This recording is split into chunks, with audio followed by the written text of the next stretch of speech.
சென்னை குன்றத்தூரில் எலி மருந்தின் நெடி காற்றில் பரவியதில் 2 குழந்தைகள் உயிரிழந்த சம்பவம் அதிர்ச்சியை ஏற்படுத்தியுள்ளது. குழந்தைகளின் பெற்றோருக்கு தீவிர சிகிச்சை அளிக்கப்பட்டு வரும் நிலையில் வீட்டில் மருந்து அடித்த நிறுவனத்தின் ஊழியர் கைது செய்யப்பட்டுள்ளார். செய்தியாளர் சதீஷ்குமார் வழங்கிய தகவல்கள் இவை. சென்னையில் தனியார் வங்கியில் மேலாளராக பணியாற்றி வரும் கிரிதரன் தனது மனைவி பவித்ரா மற்றும் 2 குழந்தைகளுடன் குன்றத்தூர் அடுத்த மணஞ்சேரியில் வசித்து வந்துள்ளார். வீட்டில் எலி தொல்லையை கட்டுப்படுத்துவதற்காக தனியார் நிறுவனத்தை கிரிதரன் நாடியதை அடுத்து அந்த நிறுவனத்திலிருந்து வந்த ஊழியர்கள் வீட்டில் எலி மருந்து அடித்துள்ளனர். இந்நிலையில் மருந்து அடிக்கப்பட்ட ஏசி அறையில் நேற்றிரவு கிரிதரன் மற்றும் குடும்பத்தினர் தூங்கியுள்ளனர்.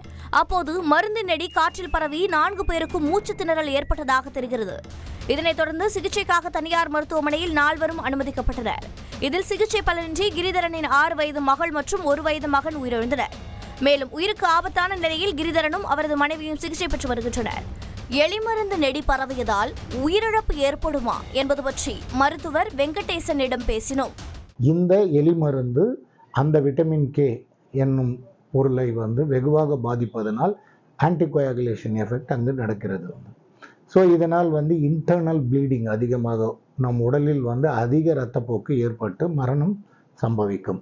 இந்த சம்பவம் குறித்து பெஸ்ட் கண்ட்ரோல் நிபுணர் ராஜேஷ் கூறுகையில், பொதுமக்களை நம்ம உள்ளுக்குள்ளே இது மாதிரி சர்வீஸ் எதுனா பண்ண சொல்ல நம்ம பண்ணி முடித்த உடனே அவங்க யார் பண்ணுறாங்களோ அவங்க கையில் என்னென்ன பண்ணணும், என்னென்ன நடைமுறை இருக்குது, நம்ம சேஃப்டிக்கு என்னென்னு ஃபஸ்ட்டு பார்த்துக்கணும்.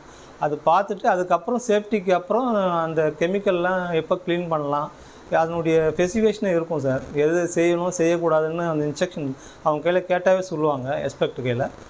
செய்தியாளர் சதீஷ்குமார் வழங்கும் கூடுதல் தகவல். இது குறித்து குன்றத்தூர் போலீசார் அந்த பெஸ்ட் கண்ட்ரோல் நிறுவனம் மற்றும் ஊழியர்கள் மீது வழக்கு பதிவு செய்து விசாரணை மேற்கொண்டு வரும் நிலையில் தற்போது அந்த மருந்து வைத்த ஊழியர் தினகரன் என்பவரை போலீசார் கைது செய்துள்ள நிலையில் அதன் உரிமையாளர் பிரேம்குமார் உட்பட மேலும் ஒரு ஊழியரை தேடி வருகின்றனர். கல்பனா. செய்திகளை உடனுக்குடன் தெரிந்து கொள்ள உடனே சப்ஸ்கிரைப் பண்ணுங்க.